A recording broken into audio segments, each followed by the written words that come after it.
قال فقال، حضور نے فرمایا، اس پر حضرت جبرائیل نے عرض کیا بارگاہ خداوندی میں، ان فیہا عبدک فلانا لم یعصک طرفۃ عین، پروردگار اس بستی کو الٹ دوں، اس میں تو تیرا فلاں بندہ بھی ہے جس نے کبھی پلک جھپکنے جتنی دیر بھی معصیت میں بسر نہیں کی۔ اب آپ اندازہ کیجئے، یہ جو ہے نا اپنے آپ کو رگڑنا اور مانجنا اور پوری زندگی رگڑنے میں اور مانجنے میں لگا دینا۔ ہم بعض بزرگوں کے تذکرے میں سنتے ہیں اتنے اللہ والے تھے، اتنے اللہ والے تھے کہ ان کا گھوڑا بھی کوئی مشکوک دانہ نہیں کھاتا تھا، اور وہ خود جو ہے وہ انگریز کی عدالت میں بیٹھے ہوئے اور انگریز کی نوکری کر رہے تھے۔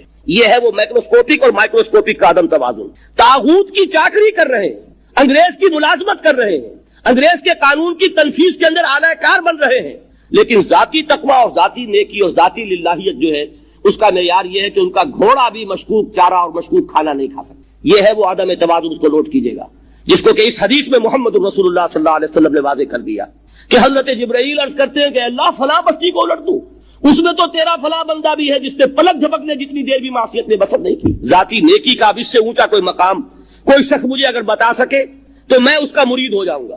اس سے اونچا کوئی مقام ہوگا کہ آنکھ جھپکنے جتنی دیر بھی کسی نے معصیت میں بسر نہیں کی، ذاتی نیکی کی معراج۔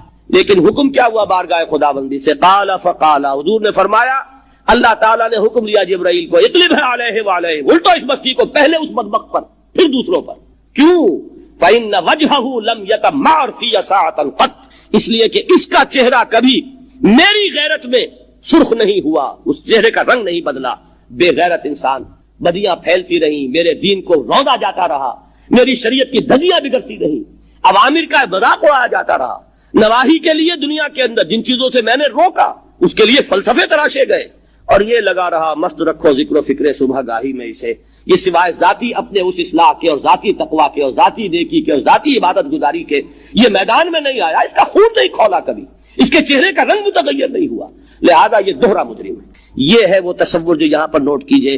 ہاں اس کے یہ معنی بھی نہیں ہے کہ نماز بھی نہیں پڑھ رہے، روزہ بھی نہیں رکھ رہے، اقامت دین کے کارکن ہیں، فرض نماز آ گئی ہے وہ چلی جا رہی ہے، جماعت کا کوئی اہتمام نہیں ہے۔ اب یہ دو انتہائیں ہیں، ایک انتہا یہ کہ وہ تزکیہ نفس جو ہے اسی میں وہ رگڑنے اور مانجنے کا عمل جاری ہے، ایک یہ کہ اس کا سرے سے کوئی تعلق ہی نہیں، اپنی ذات سے بحث ہی نہیں۔ وہ کیفیت وہ ہو گئی ہے جو یہود کی آئی ہے قرآن مجید میں کہ تامرون الناس بالبر وتنسون انفسکم وانتم تتلون الکتاب، کیا تم لوگوں کو نیکی کا حکم دیتے اور اپنے آپ کو بھول جاتے ہو؟ یہ دوسری انتہا ہے۔ پھر وہی بات عرض کروں گا، وہی بال سے زیادہ باریک اور تلوار کی دھار سے زیادہ تیز راستہ ہے جس پر چلنا ہوگا، کہ نہ یہ ہو کہ وہ مبالغہ ہو رہا ہو، اپنی ذاتی اصلاح میں تو مبالغے کی حد تک آگے جا رہے ہیں، اور دوسرے یہ کہ اپنے دین کی تبلیغ و اشاعت، اقامت دین کی جدوجہد، اس کا کھانا ہی نہیں کھولا زندگی میں، وہ کھاتا ہی نہیں کھلا ہے۔ یہ ایک انتہا ہے۔ دوسری انتہا یہ ہے کہ انسان یہ سمجھے اپنے آپ کو کہ میں تو مجاہد فی سبیل اللہ اور دین کا کارکن اور دین کا میں اللہ کے دین کو قائم کرنے کی جدوجہد کرنے والا ہوں، جبکہ حال یہ ہو کہ جو کبائر ہیں وہ بھی زندگی میں موجود ہو۔ ظاہر بات ہے فرض کا ترک کبیرہ ہے، نماز فرض چھوڑی تو کبیرہ گناہ کا ارتکاب ہو گیا، وہ تو کبائر میں آ جائے گا۔ فرائض کا ترک کر دینا کبیرہ گناہ شمار ہوگا۔ لحاظ کی نشانیاں ذرا توجہ تو کرو، آفاق کو دیکھو، کھول آنکھ، فلک دیکھ، زمین دیکھ، فضا دیکھ۔ افلا ينظرون الى الابل كيف خلقت والى السماء كيف رفعت والى الجبال كيف نصبت والى الارض كيف سطحت فذكر انما انت مذکر۔ کیا یہ دیکھتے نہیں، غور نہیں کرتے اونٹ کو کیسے پیدا کیا گیا، کتنا اپنے ماحول کے ساتھ مناسبت رکھتا ہے، 7 دن نہ کچھ کھانے کو ملے نہ پینے کو ملے، اسے کوئی پرواہ نہیں۔ صحرا لقد صحرا کا جہاز، وہ دیکھتے نہیں آسمان کیسے بلند کر دیا، دیکھتے نہیں پہاڑ کیسے گاڑ دیے گئے، دیکھتے نہیں زمین کیسے پھیلا دی گئی۔ اے نبی آپ یاد دہانی کرائیے، یہ نشانیوں کی طرف متوجہ کر دیجئے، آپ سوائے یاد دہانی کرانے والے کے اور کچھ نہیں ہے۔ آپ کے ہاتھ میں اختیار نہیں ہے کہ آپ اللہ کو منوا لیں، یہ تو تمہارے اندر سے فطرت سے ابھر کر گواہی ہے۔ اب دیکھیے اس کے لیے آیت، جسے میں یہ قرآن مجید کی طویل آیات میں سے جیسے آیت البر ہم نے پڑھی تھی، ان فی خلق السماوات والارض واختلاف اللیل والنہار والفلک التی تجری فی البحر بما ینفع الناس وما انزل اللہ من السماء من ماء فاحیا به الارض من بعد موتها وبث فیہا من کل دابۃ وتصریف الریاح والسحاب المسخر بین السماء والارض لآیات لقوم یعقلون۔ یقیناً آسمان اور زمین تخلیق میں، رات اور دن پھیر میں، اس کشتی یا جہاز میں کہ جو ایسا سامان لے کر چل رہی ہو جو لوگوں کو نفع پہنچے، اور وہ جو اللہ نے آسمان میں سے پانی اتارا اور اس سے زمین کو اس کی موت کے بعد زندہ کر دیا اور زمین میں پھیلا دیے ہر طرح کے جاندار، اور یہ ہواؤں کا چلنا اور یہ بادل جو مسخر ہے زمین و آسمان کے مابین، ان میں سے ہر ایک نشانی ہے، پہچانو۔ کیا مطلب؟ تم نے کسی مصور کی تصویر دیکھی، تعریف تصویر کی کرتے ہو یا مصور کا کمال ہے تصویر، ہاں وہ اپنے منہ سے بول رہی ہے، اپنی زبان حال سے اپنے بنانے اپنے مصور کی تعریف کر رہی، تو کائنات کا ذرہ ذرہ اللہ تعالیٰ کی نشانی ہو۔ شیخ سعدی نے کہا، بڑا پیارا شعر ہے، برگ درختان سبز در نظر ہوشیار، ہر ورق دفترست از معرفت کردگار۔ یہ جو سبز درختوں کے پتے ہیں، ایک نگاہ ہوشیار جو کہ ان کی حقیقت کو پہچان سکے، اس کے نزدیک ہر پتا معرفت کردگار کا ایک بہت بڑا دفتر ہے۔ اور آج ہمیں معلوم ہے ہر پتا ایک فیکٹری ہے، فوٹو سنتھسس کا عمل اس میں ہو رہا ہے، سورج کی انرجی کو جذب کیا جا رہا ہے۔ برگ درختان سبز در نظر ہوشیار، ہر ورق دفترست از معرفت کردگار۔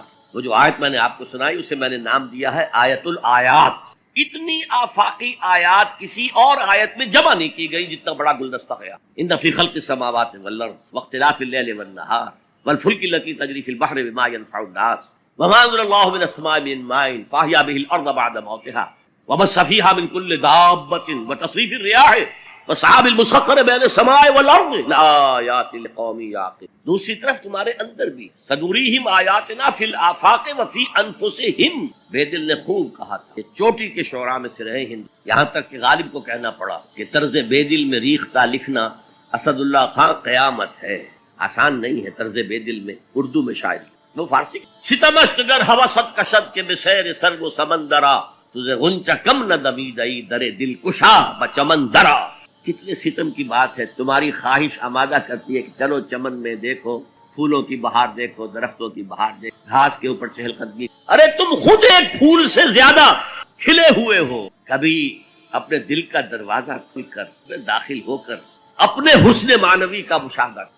تم اپنی داڑھیوں کے طول سے اللہ کو دھوکہ نہیں دے سکتے، تم اپنے پائجاموں کو ٹخنوں سے اوپر رکھے اللہ کو دھوکہ نہیں دے سکتے کہ تم بہت متبع رہے، تم اپنے عمروں اور حجوں سے اللہ کو دھوکہ نہیں دے سکتے، اللہ کو معلوم ہے کہ حرام کی کمائی سے حج کیا ہے، حرام کی کمائی سے عمرہ کیا ہے۔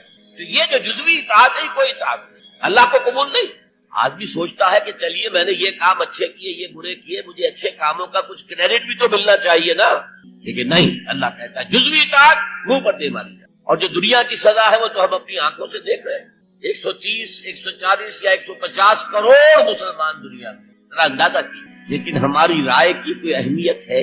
بین الاقوامی معاملات میں کوئی ہم سے مشورہ دیتا ہے کہ آپ کا کیا خیال ہے؟ کشنمی پرسد کے بھیا کیس کی، ایسے بھی ملک تھے کہنا چاہیے، اب تو ان کا حال پتلا ہے، دولت کے انبار تھے ان کے پاس، لیکن ان کا مذاق اڑتا تھا مغربی ممالک، وہ چاہے سعودی بادشاہ ہو اور چاہے وہ UAE کے امیر ہو، مذاق ہی اڑتا تھا، کوئی حیثیت۔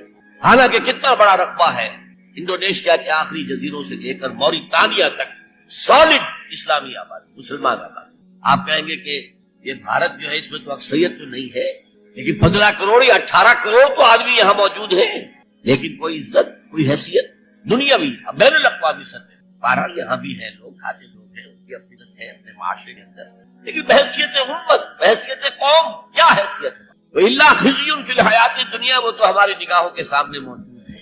اب قیامت کے دن کے بارے میں جو دھمکی اللہ نے دی ہے، وَيَوْمَ الْقِيَامَةِ يُرَدُّونَ إِلَىٰ أَشَدِّ الْعَذَابِ، قیامت کے دن شدید ترین عذاب میں جھونک دوں گا۔ اس پر اللہ سے معافی طلب کی جا سکے، دعا ہی کی جائے، اللہ ہم پر رحم فرما۔ یہ میں نے آپ کے سامنے رکھا ہے فارمولہ، اللہ کی اطاعت جمع اللہ کی محبت، یہ گو ٹو میک عبادت، یہی تو الفاظ آتے ہیں اللہ کے رسول کے لیے صلی اللہ علیہ وسلم۔ اللہ کے رسول کی اطاعت یہ تو اسلام کا بنیادی تقاضا ہے، اطیعوا اللہ واطیعوا الرسول فإن تولوا فإن اللہ لا يحب الکافرین، اطاعت کرو اللہ کی، اطاعت کرو رسول کی، پھر اگر یہ منہ موڑ لے تو اللہ کو ایسے کافر بالکل پسند نہیں، تو کفر کا فتویٰ ہوگا۔ لیکن اللہ کے رسول کی اطاعت کے ساتھ محبت کو جمع کی۔ میں نے ابھی آپ کو حدیث سنائی ہے، حضور نے فرمایا لا یؤمن احدکم حتی اکون احب الیہ من والدہ وولدہ والناس اجمعین، تم میں سے کوئی شخص مومن ہو ہی نہیں سکتا جب تک کہ میں اسے محبوب تر نہ ہو جاؤں، اپنے باپ سے، اپنے بیٹے سے اور تمام انسان اختیار کر لیں، جنا کیپ اختیار کر لیں، نہرو کٹ واسکٹ پہننا، ماؤ زیتون کا جیکٹ پہننا، سب کیا ہے؟ پھر 50 گز اونچے مجسمے گاندھی کے بنانا، ماؤ زے تونگ کے بنانا، اسٹالن کے بنانا کس لیے؟ تاکہ عظیم شخصیت کی چھاپ پڑ جائے لوگوں کے اوپر، ان کے جذبات جو ہیں ان میں ایک شخصیت سے محبت، ایک شخصیت سے عقیدت رچ بس جائے اور یہ انہیں جوڑ دے آپس۔ یہ ایک ضرورت ہے، اسی لیے میں نے آپ کو یہ ساری مثالیں بتائیں۔ کیوں بتائیں؟ یہاں تک کہ اگر کوئی ہیرو نہ ہو تو ہیرو بنانا پڑتا ہے، تاکہ اس ہیرو کی ہیرو ورشپ، تو ورشپ کا لفظ تو بہرحال ہمارے لیے درست نہیں ہے، لیکن اس ہیرو سے محبت، اس کے اتباع کا جذبہ، اس کا احترام، اس کا ادب، یہ در حقیقت انسانی ثقافت اور تہذیب کی بنیاد بنتی ہے۔ اسلامی معاشرے میں وہ شخصیت جو ہے کوئی مصنوعی بنانے کی ضرورت نہیں ہے، وہ دل آویز شخصیت ہے محمد الرسول اللہ صلی اللہ علیہ وسلم۔ ان کی محبت، اللہ کی محبت کے بعد رسول کی محبت، اور پھر ساری محبتیں ان کے تابع۔ حضور نے فرمایا لا یؤمن احدکم حتی اکون احب الیہ من والدہ وولدہ والناس اجمعین، تم میں سے کوئی شخص مومن نہیں ہو سکتا جب تک کہ میں اسے اس کے والدین سے، اس کے بیٹوں سے اور تمام انسانوں سے بڑھ کر محبوب نہ ہو جاؤں۔ اور قرآن مجید میں آپ کو معلوم ہے آیت نمبر 24 سورہ توبہ کی، وہاں تو بہت زبردست دھمکی آئی ہے۔ قل ان کان آباؤکم وابناؤکم واخوانکم وازواجکم وعشیرتکم واموال اقترفتموها وتجارۃ تخشون کسادها ومساکن ترضونها احب الیکم من اللہ ورسولہ وجہاد فی سبیلہ فتربصوا حتی یاتی اللہ بامرہ واللہ لا یہدی القوم الفاسقین۔ اے نبی ان سے کہہ دیجئے دیکھو سن رکھو، اگر تمہیں اپنے باپ، اپنے بیٹے، اپنی بیویاں، اپنے رشتہ دار، اپنے بھائی، اور وہ مال جو تم نے بڑی محنت سے جمع کیے ہیں، اور وہ کاروبار جن میں کساد کا، مندے کا خوف رہتا ہے، اور وہ حویلیاں اور کوٹھیاں اور محل جو تم نے بنائے ہیں بہت محبوب ہیں، اگر یہ 8 چیزیں محبوب تر ہیں اللہ سے اور اس کے رسول سے اور اللہ کی راہ میں جہاد کرنے سے، تو جاؤ دفع ہو جاؤ، ادھر بیٹھو یہاں تک کہ اللہ اپنا فیصلہ سنا دے، اور اللہ ایسے ناہنجاروں کو ہدایت نہیں دیتا۔ تو یہ ہے در حقیقت دوسری شخصیت مسلمانوں کو جذباتی طور پر ایک دوسرے قریب لانے کی۔ جب میرا بھی ایک جذباتی تعلق حضور کے ساتھ ہوگا، آپ کا بھی ہوگا، تو ہمارا یہ حضور کے ساتھ تعلق ہمیں بھی قریب لائے گا ایک دوسرے، ان کی محبت کے رشتے میں ہم بندھ جائیں گے آپس۔ اور اگر حضور کی شخصیت کے ساتھ کوئی گستاخانہ طرز عمل اختیار کر لیا جائے، ان کی بات کی پرواہ نہ کی جائے، تو پھر ظاہر بات ہے کہ اسلامی معاشرہ جو ہے وہ منتشر ہو جائے گا۔ چنانچہ ہم یہ دیکھتے ہیں کہ یہ جو اتنی بڑی امت ہے اور 1400 برس گزر چکے ہیں، اس میں جو ایک کلچرل ہوموجینٹی ہے، یکسانی ہے۔ آپ کو انڈونیشیا کا مسلمان ملے گا، وہی انداز اس کا ہے، وہ داڑھی ہے اس کا وہی انداز، لباس ٹھیک ہے تہبند ہو کچھ ہو، لیکن وہ گھٹنوں سے اوپر ہوگا، محسوس ہوگا کہ کوئی ہے، کوئی شے ہے ان کے درمیان مشترک۔ نماز کے لیے کھڑے ہوں گے بیت اللہ کے گرد تو سب نماز پڑھیں گے اور کسی کی نماز ٹوٹے گی نہیں، کہیں زیادہ فرق یہ ہوگا، کوئی رفع یدین زیادہ کر رہا ہے، کوئی آمین بالجہر زور سے کہہ رہا ہے، بس صلی اللہ علیہ وسلم۔ باقی یہ کہ قیام ہے، اس کے بعد رکوع ہے، پھر قومہ ہے، پھر سجدہ ہے، پھر جلسہ ہے، پھر سجدہ ہے، پھر اس میں کوئی ترتیب میں فرق نہیں۔ یہ وہ چیز ہے جس نے اس امت کے اندر cultural homogeneity and cultural continuity پیدا کی ہے، نسل بعد نسل۔ ہم کسی اور ہیرو کو وہ مقام دینے کو تیار نہیں۔ اقبال نے بہت خوبصورت شعر کہا ہے، یہ زائرین حریم مغرب ہزار رہبر بنے ہمارے، ہمیں بھلا ان سے واسطہ کیا جو تجھ سے نہ آشنا رہے۔ یہ جو ہمارے ہاں کوشش ہوئی قائد اعظم کو ہیرو بنا دیا جائے، محترمہ فاطمہ جناح کو آئیڈیل بنا دیا جائے، اس کی یہاں تک انتہا ہوئی ہے پاکستان میں۔ میرا طالب علمی کا دور ہے یہ کہ ایک صاحب نے لکھا تھا، آج کی عورت کے لیے فاطمہ بنت محمد نمونہ نہیں ہے، نمونہ فاطمہ جناح ہے۔ انا للہ و انا الیہ راجعون۔ یہ نسبت خاک رابہ عالم پاک، ان کا اپنا مقام ہے، انہوں نے قائد اعظم کی جیسے خدمت کی ہے، ساتھ دیا ہے ساری عمر، ہم ان کی قدر کریں گے، لیکن ہمارے لیے قابل اقتداء، قابل اتباع وہ فاطمہ بنت محمد ہیں، عائشہ زوجہ رسول اللہ ہے صلی اللہ علیہ وسلم، ہم ان کا اتباع کریں گے۔ ہیرو ہمارے وہ ہیں۔ یہ زائرین حریم مغرب جو مغرب کی تہذیب میں رنگے ہوئے لوگ ہیں، ہزار رہبر بنے ہمارے، ہمیں بھلا ان سے واسطہ کیا جو تجھ سے نہ آشنا رہے۔ ہمارے لیے تو در حقیقت ایک معیار ہوگا، محمد سے جو جتنا نزدیک، ہمارے دلوں میں اتنی ہی اس کی قدر و قیمت ہوگی، محبت ہوگی۔ جو جس درجے میں متبع رسول ہے، اسی درجے میں ہمارے دلوں میں اس کے لیے احترام ہوگا، ادب ہوگا، محبت ہوگا۔ اب اس میں جو رکھنے پڑ رہے تھے، اصل میں اس کے تاریخی پس منظر کو سمجھ لیجئے۔ یہ جو سورہ حجرات ہے، یہ مصحف میں سورہ فتح کے فوراً بعد ہے۔ سورہ فتح سے در حقیقت عرب میں اسلام کی فتوحات کا دائرہ شروع ہو گیا تھا۔ سورہ حدیبیہ کو بھی اللہ تعالیٰ نے فرمایا یہ بہت بڑی فتح ہے جو ہم نے تمہیں دی ہے، انا فتحنا لک فتحا مبینا۔ اگلے سال خیبر فتح ہو گیا، جو سب سے بڑا گڑھ بن گیا تھا یہودیوں کا حجاز کے شمالی سرے پر۔ اگلے سال مکہ فتح ہو گیا، تو فتوحات کا دور شروع ہو چکا تھا۔ جب فتوحات کا دور شروع ہو گیا تو ظاہر بات ہے اب بہت سے لوگ یدخلون فی دین اللہ افواجا، چڑھتے سورج کے تو سبھی پجاری ہوتے ہیں۔ اب اسلام کا وہ دور جو تھا غریبی کا، اور اسلام جو ہے وہ کمزور تھا، ضعیف تھا، وہ دور ختم ہوا، تو وہ چڑھتے سورج کے پجاریوں کی بڑی تعداد اسلام میں داخل ہو گئی۔ لیکن ایک تو یہ ان کی دو تین چیزیں بڑی نمایاں تھیں۔ ایک تو وہ آ کر حضور پر احسان دھرتے تھے، دیکھیے ہم بغیر لڑے بھڑے اسلام لے آئے ہیں، ہم تو ایمان لے آئے ہیں۔ نمبر دو اکھڑ تھے، جو مزاج عرب کا ہے، اکھڑ، ادب اور احترام یہ ان کی لغت ہی میں نہیں تھی، بہت اکھڑ مزاج، قومن لدہ قرآن مجید نے کہا، جھگڑالو کو، بڑی اکھڑ قوم۔ لہذا وہ حضور کے اس مقام کو نہیں پہچان پا رہے تھے، بس مان لیا آپ اللہ کے رسول ہیں، ہم نے مان لیا جی بس، اور کیا۔ لہذا ان سے بعض ایسی حرکتیں سرزد ہو رہی تھی کہ جو احترام رسول کے منافی، اور احترام رسول کے منافی حرکتیں ہوں گی تو ملت اور امت کے پارا پارا ہونے کا اندیش۔ سیمنٹ سبسٹنس جو ہے جو جوڑ رہا ہے انہیں، وہ ایک تو قانون ہے، اللہ اور اس کے رسول کے احکام، یہ قانونی اور دستوری بنیاد ہو گئی، اور ایک ہے اللہ کے رسول سے محبت۔ ویسے تو محبت سب سے زیادہ اللہ سے ہونی چاہیے، لیکن ظاہر بات ہے کہ اللہ تو وراء الورا ثم وراء الورا ثم وراء الورا، اس کا تو کوئی تصور ہم کرتے ہی نہیں، کر سکتے ہی نہیں، کریں گے تو وہ شرک ہو جائے گا، کفر ہو جائے گا۔ جو بھی ذہن میں نقشہ جمائیں گے وہ اللہ تو نہیں ہے، کوئی اور شے ہے جو آپ نے بنا لی۔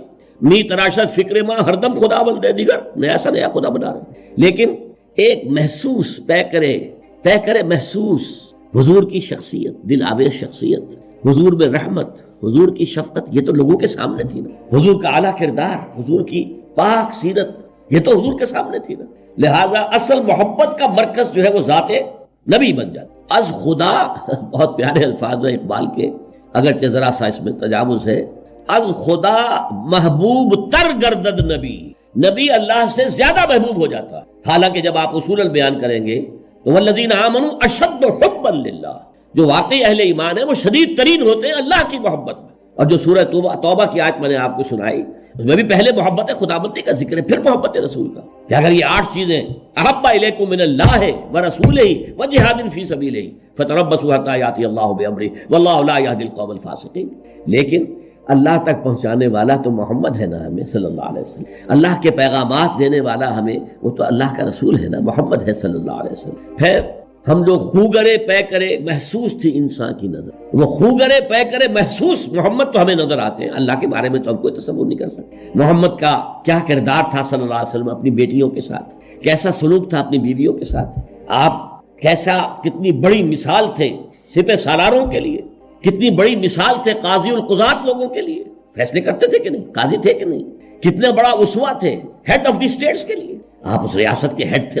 کون سی حیثیت ہے جس میں ہم دیکھیں کہ وہاں پانی کو مرتا ہے اور شخصیت جو ہے اتنی عظمت والی یہاں نظر نہیں آ رہی، ہر پہلو سے عظیم ترین شخص۔ تو اس کی محبت اور اس کا اتباع کا جذبہ، اس کے لیے بھی نوٹ کر لیجئے، اللہ تعالیٰ پر بھی پہلے ہمارے لیے لازم ہے اس کی اطاعت، اور دوسرے محبت۔ اللہ کی اطاعت اور محبت جمع کریں تو لفظ بنے گا عبادت، اللہ کی عبادت کرو۔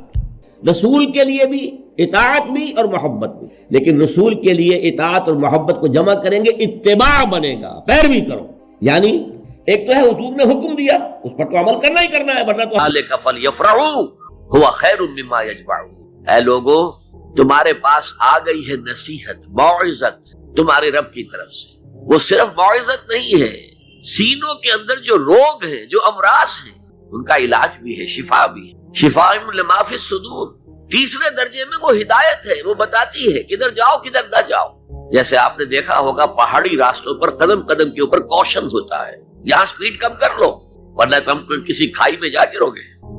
تو یہ ہدایت کیا ہے؟ دیکھو ادھر مت جانا، ادھر جاؤ، اگر ادھر جاؤ گے تمہارا سارا معاملہ تل پٹ ہو جائے، یہ ہے ہدایت۔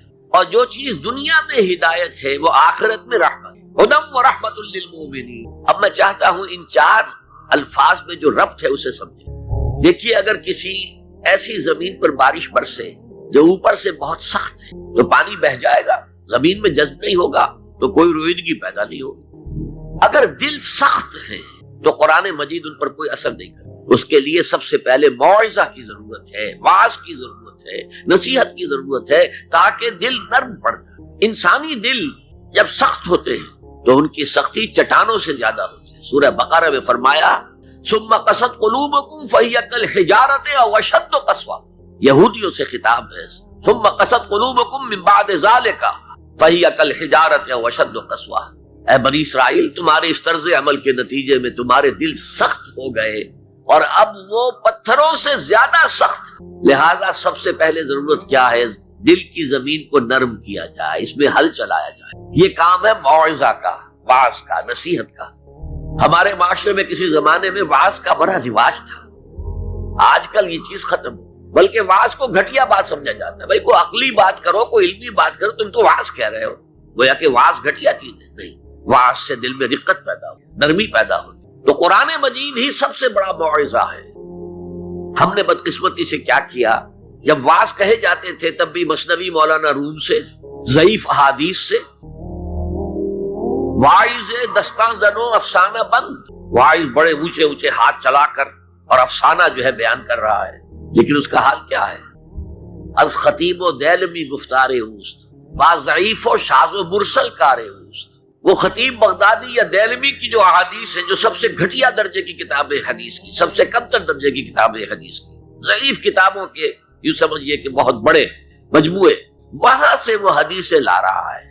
الضعیف و شاذ و مرسل کار ہے، ضعیف حدیث، شاذ حدیث، مرسل حدیث سے وہ بیان کر رہا ہے۔ قرآن سے اس کا کوئی تعلق نہیں۔ قرآن مجید سب سے بڑا واعظ ہے۔ یا ایھا الناس قد جاءتکم موعظۃ، یہ دل کو جب نرم کرتا ہے تو پھر اس میں جذب ہوتا ہے، یہ سیکنڈ سٹیپ ہے اس کا۔ اور جب دل میں جذب ہوگا تو دل کے اندر کی بیماریوں کو دور کر دے گا۔ دل کے اندر کی بیماریاں کون سی ہیں؟ تھرومبوسس نہیں، سنجائنا نہیں، وہ اور ہے۔ وہ دل کی بیماریاں جن کے لیے قرآن شفا ہے، وہ ہے تکبر، حسد، حب مال، حب دنیا، حب جاہ، حب شہرت۔ یہ ہیں وہ چیزیں کہ جو اصل ہیں، جو دل کے امراض ہیں، ان سب کو جڑ سے نکال کر پھینک دے گا قرآن حکیم۔ یا ایھا الناس قد جاءتکم موعظۃ من ربکم وشفاء لما فی الصدور، وہ ہدن، اور وہ ہدایت ہے۔ انفرادی زندگی کے لیے بھی ہدایت ہے، اجتماعی زندگی کے لیے بھی ہدایت ہے۔ کبھی اگر سورہ فاتحہ پر آپ غور کریں، جو ہماری نماز کا جو خطاؤں کا ظہور ہو جاتا ہے، توبہ کرتا ہے، پھر کچھ عرصے کے بعد پھر خطا کا ظہور ہو جاتا ہے، پھر توبہ کرتا ہے، تو ہم تو یہ سمجھیں گے کہ ایک حد کے بعد پھر اس کی توبہ قبول نہیں ہونی چاہیے۔ لیکن حدیث سنیے، وعن ابی ہریرہ رضی اللہ تعالی عنہ قال قال رسول اللہ صلی اللہ علیہ وسلم ان عبدا اذنب ذنبا، یقیناً ایک بندہ جو ہے وہ ایک گناہ کرتا ہے، فقال، پھر وہ کہتا ہے رب، اے میرے پروردگار، اذنبت فاغفر، مجھ سے گناہ ہو گیا ہے، مجھے معاف۔ فقال ربہ، تو پروردگار یہ کہتا ہے اعلم عبدی ان له ربا یغفر الذنب ویأخذ به، میرا یہ بندہ یہ جانتا ہے کہ اس کا ایک رب ہے جو گناہ معاف بھی کر سکتا ہے اور سزا دے بھی سکتا ہے۔ کیا مانی؟ گناہ اس نے کیا ہے لیکن جانتا ہے اللہ کو کہ وہ معاف بھی فرما سکتا ہے، تبھی تو وہ اللہ سے معافی کی درخواست کر رہا ہے۔ اس کے اس جاننے کی بنیاد پر، اس کے اس علم کی بنیاد پر، اس کے اس ایمان کی بنیاد پر فرمایا غفرت لعبدی، میں نے اپنے بندے کو معاف کر۔ ثم مکث ما شاء اللہ، پھر وقت گزرا جتنا کہ اللہ نے چاہا، ثم اذنب ذنبا، پھر اس سے گناہ ہو گیا، فقال رب اذنبت ذنبا فاغفر، پھر کہتا ہے پروردگار مجھ سے گناہ ہو گیا، پھر مجھے معاف فرما دے۔ فقال ربہ، اللہ فرماتا ہے عالم عبدی ان له ربا یغفر الذنب ویأخذ، میرا بندہ ہے نا جو جانتا ہے کہ اس کا ایک رب ہے، ایمان باللہ اس کے اندر ہے، تبھی تو پکار رہا ہے، اور یہ بھی جانتا ہے کہ وہ گناہ معاف بھی کر سکتا ہے اور چاہے تو پکڑ بھی سکتا ہے، سزا بھی دے سکتا ہے۔ تو فرمایا، اللہ تعالیٰ فرماتے ہیں میں نے فرمایا میں نے معاف کر۔ ثم مکث ما شاء اللہ، پھر ایک عرصہ گزرا اس کے بعد، ثم اذنب ذنبا، پھر اس نے گناہ کیا، قال رب اذنبت ذنبا آخر، اس نے کہا پروردگار میں نے تو پھر ایک اور گناہ کر دیا، فاغفر لی، مجھے بخش دے۔ فقال اعلم عبدی ان له ربا یغفر الذنب ویأخذ به، میرا بندہ جانتا ہے نا کہ اس کا ایک رب ہے جسے وہ پکار رہا ہے، کہ وہ جانتا ہے کہ اسے اختیار حاصل ہے کہ چاہے تو بخش دے اور چاہے تو پکڑ لے۔ اس کے اس علم، اس ایمان کی بنیاد پر میں نے اسے معاف کر دیا۔ ایک اور حدیث، میں نے چونکہ اس گفتگو کے لیے ان احادیث کا تفحص کیا ہے، یہ تو بہت ہیں حدیثیں، میں نے ان میں سے کچھ چنی۔ ہمارے پاس واعظ ناصح، وہ بھی کسی شخص کو روکتے رہے، برائیوں سے روکتے رہے، نہیں رکتا، تو کہیں غصے میں آ کے اللہ تجھے کبھی معاف نہیں کرے۔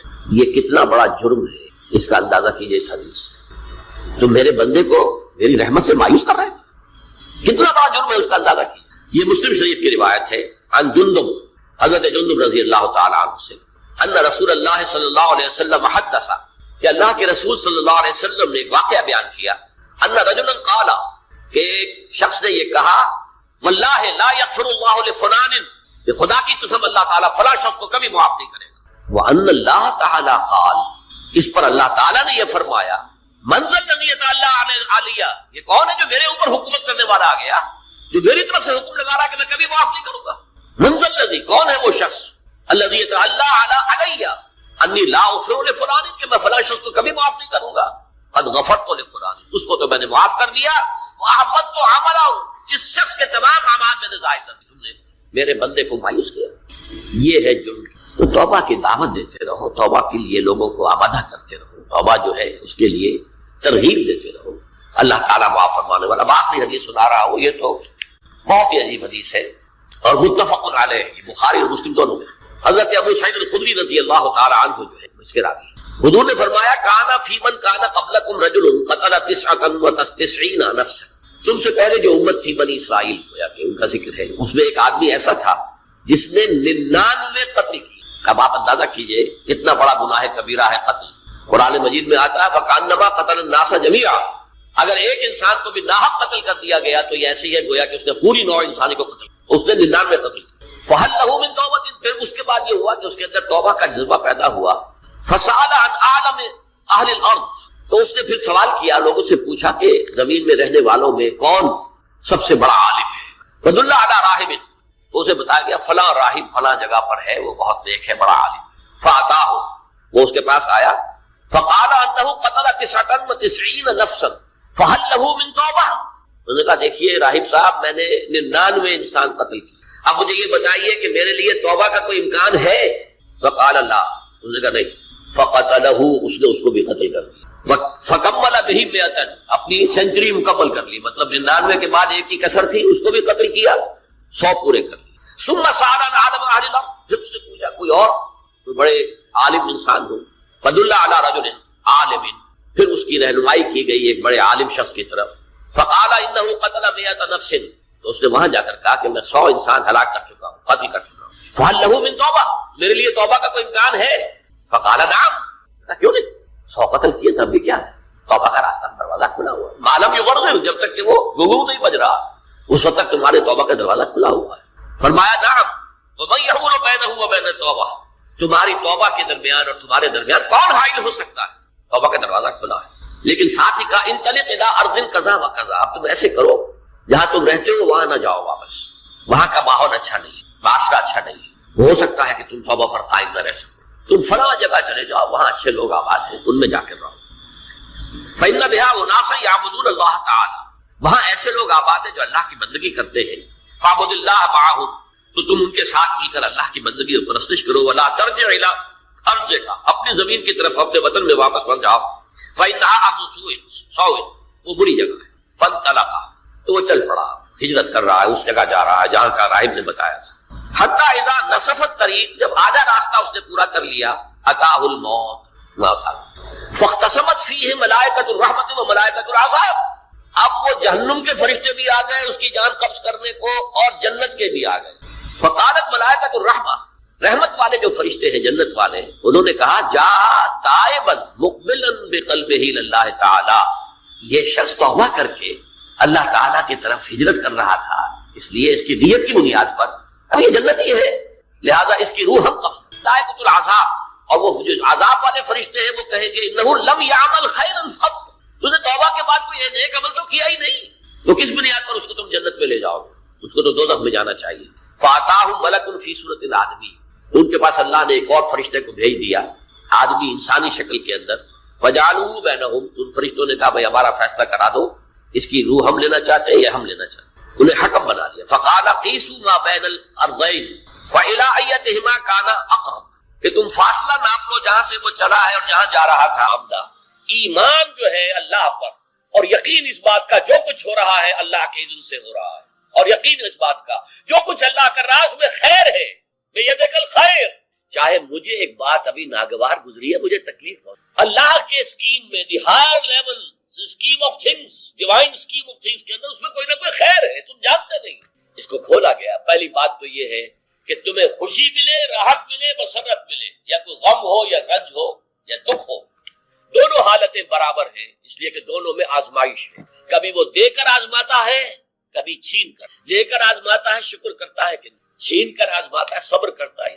عارف جو انسان ہوگا اللہ کو پہچاننے اور جاننے والا، وہ چٹان کے مانند ہوگا، ہوا ادھر سے آئے یا ادھر سے آئے، اسے کچھ اچھی بات آئے بری آئے کوئی پرواہ نہیں، اللہ کی ما اصاب من مصیبت فی الارض ولا فی انفسکم الا فی کتاب من قبل ان نبرأها۔ یہ مضمون بڑی تفصیل سے پڑھ چکے ہیں سورۃ تغابن، وہاں فرمایا تھا دوسرے رکوع کی پہلی آیت، ما اصاب من مصیبت الا باذن اللہ، کوئی مصیبت کوئی تکلیف کوئی پڑھنے والی نہیں پڑتی مگر اللہ کے اذن سے، ما اصاب من مصیبت الا باذن اللہ ومن یؤمن باللہ یہدی قلبہ، اور جو اللہ پر ایمان رکھتا ہو اللہ اس کے دل کو ہدایت دے، ہدایت چٹان کہ ادھر کی ہوا آئے یا ادھر کی آئے، اس میں کوئی جملہ جتنا انسان دیکھیے ایک ہوتا ہے فوری طور پر ایک ریفلیکس ایکشن کی حد تک متاثر ہو جانا، یہ تو ہوگا، آپ کا ہاتھ یہاں رکھا ہوا تھا کسی چیز نے کاٹا، آپ کا ہاتھ فوراً جو ہے اٹھ کے آ جائے گا، اس میں آپ کے ارادے کو کوئی دخل نہیں، یہ ریفلیکس ایکشن ہے، آپ کی سوچ کو آپ کے ارادے کو کوئی دخل۔ تو کسی خیر سے عارضی سا فوری سے ہی مسرت ہو جانا اور کسی تکلیف سے عارضی سی فوری سی